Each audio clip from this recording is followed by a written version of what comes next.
ಲಕ್ಕುಂಡಿಯಲ್ಲಿ ಬಗೆದಷ್ಟು ರಹಸ್ಯಗಳು ಬಯಲಾಗ್ತಾ ಇವೆ. ಕಪ್ಪತ್ತ ಗುಡ್ಡಕ್ಕೂ ಲಕ್ಕುಂಡಿಗೂ ಇರೋ ಚಿನ್ನದ ನಂಟು ಬಿಚ್ಕೊಳ್ಳೋದಕ್ಕೆ ಶುರುವಾಗಿದೆ. ಬ್ರಿಟಿಷರ ಕಾಲದ ಗುಹೆಗಳು ಚಿನ್ನದ ಕುರುಹನ್ನ ಸಾರಿ ಸಾರಿ ಹೇಳ್ತಾ ಇವೆ. ಮಹಾಲಿಂಗಪುರ ತಾಂಡದ ಹೊರವಲಯದಲ್ಲಿರ್ತಕ್ಕಂಥ ಗುಹೆಯಲ್ಲಿದ್ದೀವಿ. ಇಲ್ಲಿಯೂ ಕೂಡ ಸುತ್ತಮುತ್ತ ಸುಮಾರು 100ಕ್ಕೂ ಹೆಚ್ಚು ಗುಹೆಗಳು ಇಲ್ಲಿ ಚಿನ್ನದ ನಿಕ್ಷೇಪಗಳನ್ನು ತೆಗೆಯುತ್ತಾ ಇದ್ರು.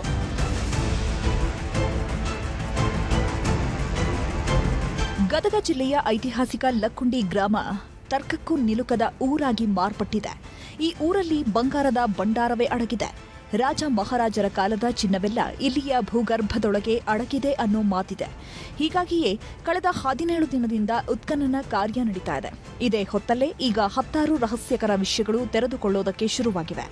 ಲಕ್ಕುಂಡಿಯಿಂದ ಕಪ್ಪತಗುಡ್ಡದವರೆಗಿನ ಬಂಗಾರದ ಮರ್ಮ ಬಿಚ್ಚಿಕೊಳ್ಳೋದಕ್ಕೆ ಆರಂಭವಾಗಿದೆ. ಕಪ್ಪತಗುಡ್ಡದಲ್ಲಿ ಅಡಗಿದೆಯಂತೆ ಬಂಗಾರದ ರಹಸ್ಯ. ಲಕ್ಕುಂಡಿ ನಿಧಿಗೂ ಕಪ್ಪತಗುಡ್ಡಕ್ಕೂ ಇದೆ ಚಿನ್ನದ ನಂಟು. ಕಪ್ಪತಗುಡ್ಡವನ್ನ ಉತ್ತರ ಕರ್ನಾಟಕದ ಸಹ್ಯಾದ್ರಿ ಅಂತಾನೆ ಕರೆಯಲಾಗುತ್ತೆ.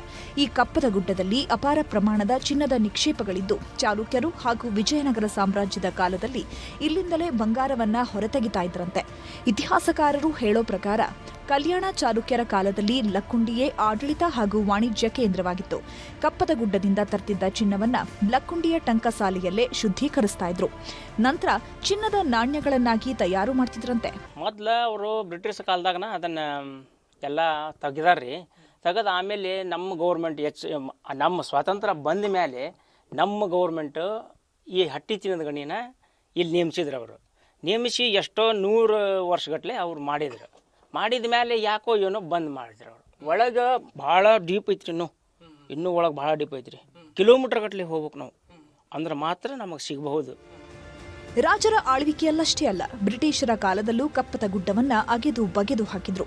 ಆಂಗ್ಲರ ಕಾಲದಲ್ಲೇ ಚಿನ್ನದ ಗಣಿಗಾರಿಕೆ ಆರಂಭವಾಗಿತ್ತು. ಅಂದೇ ಗಣಿಗಳನ್ನ ನಿರ್ಮಾಣ ಮಾಡಿದ್ರಂತೆ. ಇದಕ್ಕೆ ಸಾಕ್ಷಿಯೇ ಮಹಾಲಿಂಗಪುರ ಹಾಗೂ ಅತ್ತಿಕಟ್ಟಿ ಗ್ರಾಮದಲ್ಲಿರೋ ಈ ಗುಹೆಗಳು. ಮಹಾಲಿಂಗಪುರ ತಾಂಡದ ಹೊರವಲಯದಲ್ಲಿರ್ತಕ್ಕಂಥ ಗುಹೆಯಲ್ಲಿದ್ದೀವಿ. ಇಲ್ಲಿಯೂ ಕೂಡ ಸುತ್ತಮುತ್ತ ಸುಮಾರು 100ಕ್ಕೂ ಹೆಚ್ಚು ಗುಹೆಗಳು ಇಲ್ಲಿ ಚಿನ್ನದ ನಿಕ್ಷೇಪಗಳನ್ನು ತೆಗೆಯುತ್ತಾ ಇದ್ರು. ಅದು ಕೂಡ ಬ್ರಿಟಿಷರ ಕಾಲ ಆಗಿರ್ಬೋದು ಮತ್ತು ಹಿಂದೆ ರಾಜ ಮಹಾರಾಜರ ಕಾಲದಿಂದಲೂ ಕೂಡ ಇಲ್ಲಿ ಗುಹೆಗಳಿದಾವೆ. ಇಲ್ಲಿಯೂ ಕೂಡ ಯಾಕಂದ್ರೆ ಕಪ್ಪತಗುಡ್ಡದಲ್ಲಿ ಅಪಾರ ಪ್ರಮಾಣದಲ್ಲಿ ನಿಧಿ ಏನು ಇಲ್ಲಿ ಚಿನ್ನ ಇದೆ, ವಜ್ರ ಇದೆ, ವೈಡೂರ್ಯ ಇದೆ, ಇಂಥ ಸಾಕಷ್ಟು ವಿಷಯಗಳು ಕೂಡ ಇಲ್ಲಿ ಬೆಳಕಿಗೆ ಬರ್ತಾ ಇದಾವೆ. ಅದೇ ಮಾದರಿಯಲ್ಲಿ ಇಲ್ಲಿ ಒಂದು ಚಿನ್ನದ ಒಂದು ಗುಹೆ ಇದೆ. ಈ ಗುಹೆಯಲ್ಲಿ ಕೂಡ ಅಪಾರ ಪ್ರಮಾಣದಲ್ಲಿ ಚಿನ್ನ ಇರತಕ್ಕಂಥದ್ದು.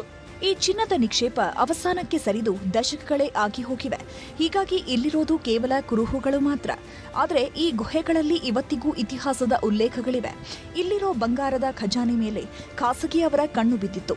ಇದರ ವಿರುದ್ಧ ಸಿಡಿದೆದ್ದಿದ್ದ ಗದಗ ಜಿಲ್ಲೆಯ ಜನ ಭಾರೀ ಹೋರಾಟ ಮಾಡಿದ್ರು. ಇದರ ಪರಿಣಾಮವೇ ಕಪ್ಪತಗುಡ್ಡ ವನ್ಯಜೀವಿ ಧಾಮವಾಗಿ ಮಾರ್ಪಟ್ಟಿರೋದು.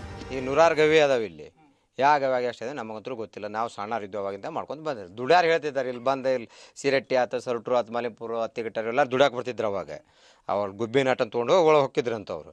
ಅವಾಗ ಅವ್ರು ಹೇಳ್ತಿದ್ರೆ ಇಂಥ ಅಲ್ಲೇ ಹಿಂಗೆ ಬೆಂಚಿ ತೊಗೊಂಡು ಹೋಗಿ, ಈಗಾದ್ರೂ ರುಬ್ಬಿ ತೆಗಿತಿರ್ತಾರೆ. ಒಬ್ರೊಬ್ರು ಕೊಳಲಿಂತ್ರ ಬಂದು ತೊಗೊಂಡು ಹೋಗಿ ಹೊಡೆದ ಇಲ್ಲಿಂತ್ರ ಕಲ್ಲು ತೊಗೊಂಡು ಹೋಗಿ ರುಬ್ಬಿ ಸೋಸಿ ಇದು ಮಾಡಿ ಬಂಗಾರ ತೆಗಿತಾರೆ. ಕಪ್ಪತಗುಡ್ಡದಾಗ ಸಿಗತ್ತೆ ರೀ ಬಂಗಾರ ಸಿಗತ್ತೆ ರೀ. ಕಪ್ಪತಗುಡ್ಡದಾಗ ಸುತ್ತಮುತ್ತಲೆಲ್ಲ ಸಿಗ್ತದೆ. ಸಂತೋಷ್ ಕೊಣ್ಣೂರ, ನ್ಯೂಸ್ 18 ಗದಗ.